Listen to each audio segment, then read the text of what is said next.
controller stared blankly.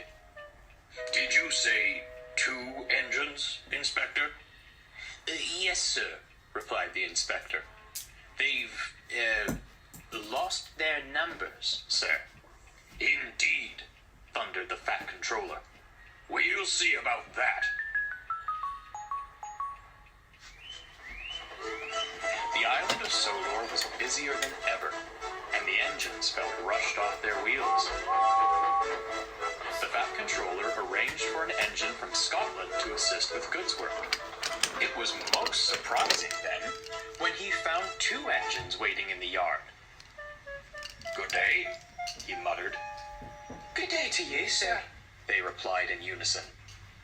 I hear you've lost your numbers. Aye, sir. I slipped off without warning. Accidentally on purpose, I imagine. Replied the fat controller darkly. Sir, Cried the engines. you wouldn't be suggesting we... What are your names? He demanded impatiently. Donald and Dougie, sir. Excellent. I will confer with your controller. He'll be no help to you, sir. We gave ourselves names when we lost our numbers. One of you, said the fat controller, is playing truant. I shall find out who and send him away. He turned on his heel. Inspector, he said, give these engines numbers and put them to work. The engines soon donned new numbers. Donald was 9 and Douglas 10. They went to work with Duck, shunting trucks and coaches in the yard. We like it fine here, They beamed. That's good, smiled Duck. But take my tip. Keep an eye on those trucks. They'll make mischief any chance they get. Didn't you fash yourself? Chuckled Donald. It's easy. Of course, the trucks heard this and began plotting their tricks. We won't be pushed around by old-fashioned steam kettles. Of course, they should have known better, but trucks rarely do. Later, Donald took empty trucks to the end of the line before bringing loaded ones back. The empties had told the loaded ones all about the twins gloating. The journey began well enough, but soon trouble arose.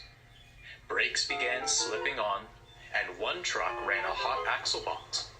Donald had to shunt it off the train. Each delay made him crosser and crosser. Stupid things, he growled.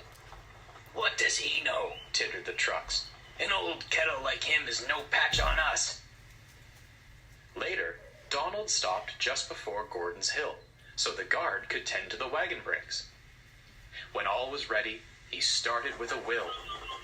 The resulting jerk broke an old coupling. The last 10 trucks and the brake van came loose.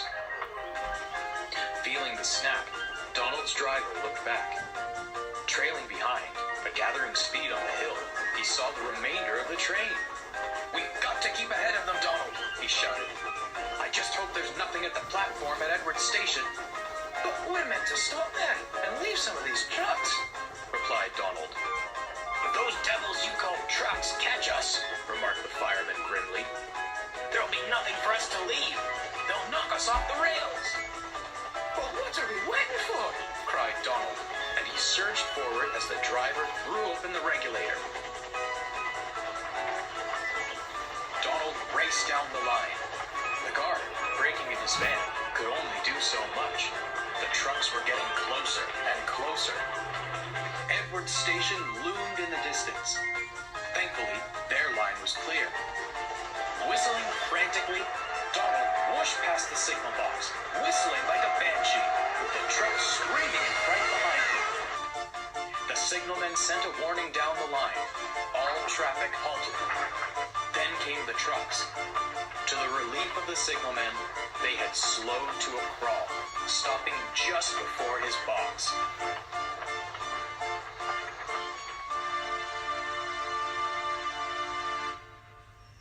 They were very relieved indeed.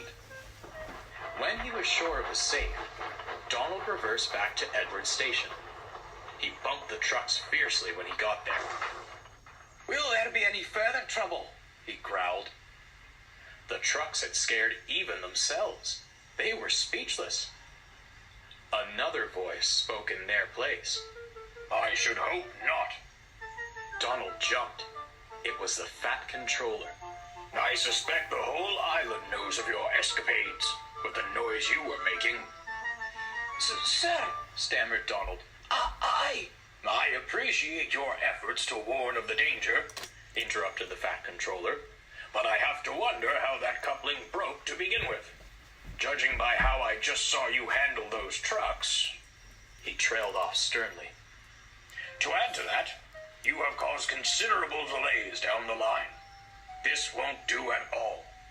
I'd advise you to be more cautious in future, Number 9. The Fat Controller walked to the station without another word. The crew secured the trucks, and Donald set off once more, rather anxious over the Fat Controller's remarks.